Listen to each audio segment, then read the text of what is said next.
ಸ್ವಲ್ಪ ಯೋಚನೆ ಮಾಡು. ಯೋಚನೆ ಮಾಡಿದ್ದೀನಿ. ನೀನ್ ನನ್ನನ್ನ ಬೆಡ್ ಹತ್ತಿ ಬಂದ ಬಿಟ್ಟಿ ಅಂತ. ಹಾಗಾದ್ರೆ ಮತ್ತೇಕೆ ವಿಳಂಬ?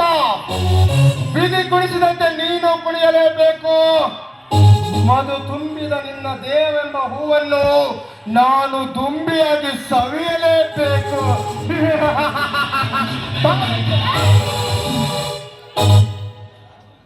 ದೂರ ನಿಂತು ಮಾತಾಡು. ನೀನು ಬಾನು ತಕ್ಷಣ ನಿನಗೆ ಬಂದು ಸರಿ ಹಸಿ ಸುಖ ನೀಡೋದಕ್ಕೆ ನಾನೇನು ಬಸ್ ಸ್ಟ್ಯಾಂಡ್ ಬಸ್ಸಿ ಅಲ್ಲ. ನಾನು ಯಾರೆಂಬುದು ನಿನಗೆ ಇನ್ನೂ ಗೊತ್ತಿಲ್ಲ. ಗೊತ್ತಿದೆ, ಚೆನ್ನಾಗಿ ಗೊತ್ತಿದೆ. ಈ ಪ್ರಪಂಚದಲ್ಲಿ ನೀನೊಂದು ವಿಷ ಜಂತು, ಸಾವಿರ ಜನರಲ್ಲಿ ನೀನೊಂದು ತುತ್ತೂರು ಹನಿ ಅಂತ. ಸೊಕ್ಕಿನ ಮಾತುಗಳಿಂದ ನನಗೆ ಒಲಿಯದೆ ಹೋದ್ರೆ ನಿನ್ನ ದಾಂಪತ್ಯ ಜೀವನದಲ್ಲಿ ದುರಂತ ಕಟ್ಟಿಟ್ಟ ಮುದ್ದೆ. ದುರಂತ?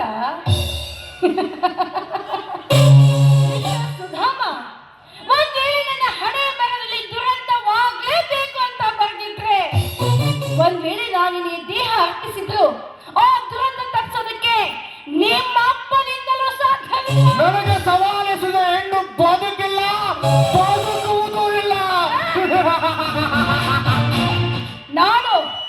ನಾನ್ ಬದುಕ್ತೀನಿ. ಹೆಣ್ಣು ಅಬಲೆ ಇಲ್ಲ, ಸಬಲೆ ಎಂಬುವ ಗಟ್ಟಿ ಬೀಜ ನಿನ್ನಂತ ಪುರುಷರ ಭೂಮಿಯಲ್ಲಿ ಜಾಡಲು ಬಿತ್ತುತ್ತೀನಿ. ನಿನ್ನಂತ ಹೆಣ್ಣು ಜಾತಿಗಳಿಂದ ಬಾಯಿಂದ ಇಂತಹ ಸೊಕ್ಕಿನ ಮಾತುಗಳೇ.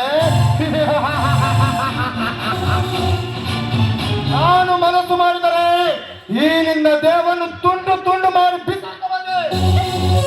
ಮುಚ್ಚ ಬಾಯಿನ ಸಾಕು. ನಿನ್ನಂತೆ ಹೆಣ್ಣು ಸಣ್ಣಳು ಅಂತ ಭಾವಿಸಿದ ಬ್ರಿಟಿಷ್ ಸರ್ಕಾರಕ್ಕೆ ಸಿಂಹ ಸಪ್ತವಾಗಲಿಲ್ಲವೇ? ರಾಣಿ ಚೆನ್ನಮ್ಮ, ಬೆಳವಡಿ ಮಲ್ಲಮ್ಮ.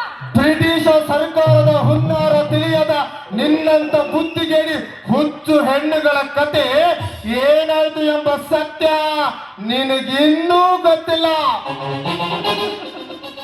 ನನಗ್ ಗೊತ್ತಿದೆಯೋ, ಬಹುಶಃ ನಿನಗ್ ಗೊತ್ತಿಲ್ಲ ಅಂತ ಕಾಣುತ್ತೆ. ಅಂಥವರ ದುರಂತವಾಗಿದ್ದು ನಿನ್ನಂತ ಹೊಲಸು ನಾಯಿಯಿಂದಲೇ ಅನ್ನುವ ಸತ್ಯ ನಿಂಗೂ ಕೂಡ ಗೊತ್ತಿಲ್ಲ. ಇತಿಹಾಸ